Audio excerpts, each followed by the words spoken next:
Welcome to Chillin' 101. We hope this video helps. You start by confirming the door type and thickness so the lock fits. This matters because hollow doors need reinforcement while solid ones accept standard hardware.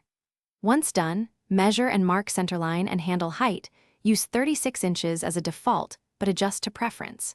Make sure to set the backs at 2 3/8 or 2 3/4 and transfer marks to both faces. Drill a pilot hole and use a hole saw for the lock bore. This first step prevents misalignment later. You now focus on the middle work where precision matters. Drill the main bore perpendicular to the door, keeping speed moderate to reduce tear out. Use tape over the entry edge if needed. Once the cylinder sits, chisel a clean mortise for the latch faceplate so it sits flush. This ensures smooth operation and prevents binding.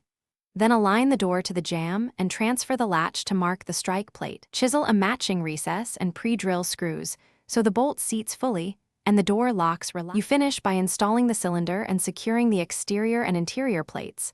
Tighten screws incrementally so the mechanism stays square. Once assembled, retract and extend the latch several times to confirm smooth travel. If the bolt catches, adjust the strike plate position or file the edge slightly. Make sure gaps are even. Add thin shims behind the strike plate if needed. Finally, lubricate with graphite for quiet action and recheck screw tightness after a day of normal use to catch any.